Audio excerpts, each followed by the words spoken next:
بناتي الأمارات عاملين ايه؟ يا رب تكونوا بخير.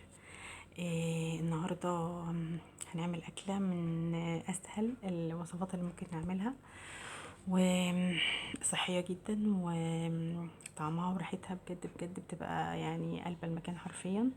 وبتطلب مني كل جمعة تقريبا عند ماما واخواتي وولاد اخواتي بيطلبوها مني، لانها بجد بجد تحفة قوي. بعملها بطريقة حلوة، فأي حد لسه داخل المطبخ جديد هيقدر ان هو يعملها بكل سهولة.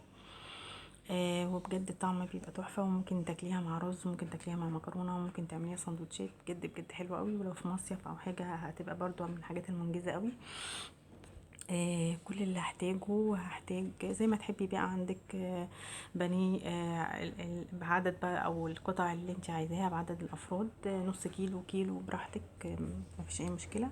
بكون متبلها قبلها بيوم يا بنات بكركم وجنزبيل وال11 بهار وزبادي وخل وليمون وثوم مفروم. كل ده ببقى حطاه في علبه محكمه في التلاجة من قبلها بيوم.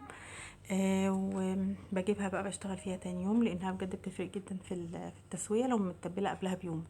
بكون مقطعه بقى فلفل وفلفل الوان وبصل، وببقى بشره بصلايه ومعاها معلقه زبده. كل ده هي الحاجات اللي هحتاجها، بس مش هحتاج حاجه تانية. وتعالوا نشوف بقى هنبدا هنعمل ايه.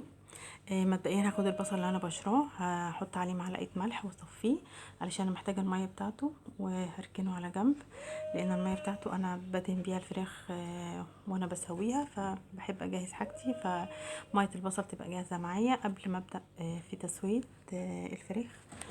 ودلوقتي بكون حاطه الجريل اللي عندي على النار، ودهنيه دهنه زيت يكون سخن جدا، عشان لما انزل بالفراخ ما تنزلش ميه وما تنشفش معايا. فدي خطوه مهمه قوي، انه الجريل اللي عندي يكون سخن. وبكون دهنه دهنه بسيطه كده، واول ما بنزل بالفراخ بسمع صوت، يعني صوت التش دي، فاللي هو ما ينفعش طبعا الجريل ما يبقى سخن، علشان ما ينزلش الفراخ ما تنزلش ميتها وما تنشفش معاكي. فدي خطوه مهمه قوي. بسيبها طبعا لحد ما تاخد لون، وبقلبها. البصل والفلفل فلفل الالوان انا بحط عليه رشه سماق وبسيبه على جنب، مش بحطه من الاول عشان ما يتحرقش معايا. هنا الفراخ اخدت لون فقلبتها على الجنب التاني علشان برضو تستوي كويس معايا.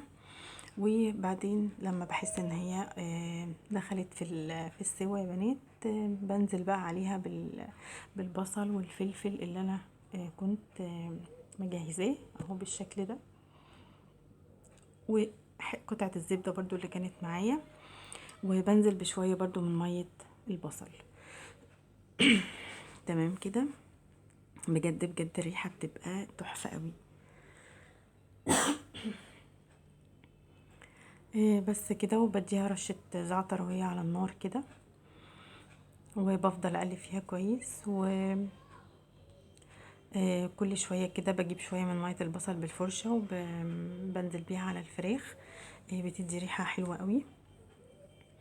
وكمان بولع فحمة وبحطها في الجريل اللي عندي بيتقفل، فبحط عليها نقطة زيت، واول ما بتطلع الدخان بتاعها بقفل الجريل شوية وبوطي عليها النار.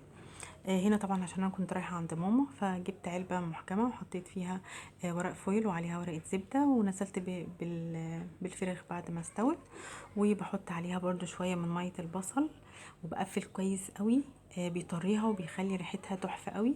وبقفل عليها العلبه وبس، واخدتها لهم، وبجد بجد كانت حاجه تحفه قوي. ويا رب تكون عجبتكم وتكونوا استفدتوا من الفيديو. جربوا يا بنات، ما تخافوش من التجربة، ودي من الأكلات السهلة قوي. ولو عجبك الفيديو حطي لايك واشتركي في القناة، واشوفكم في فيديو جديد إن شاء الله.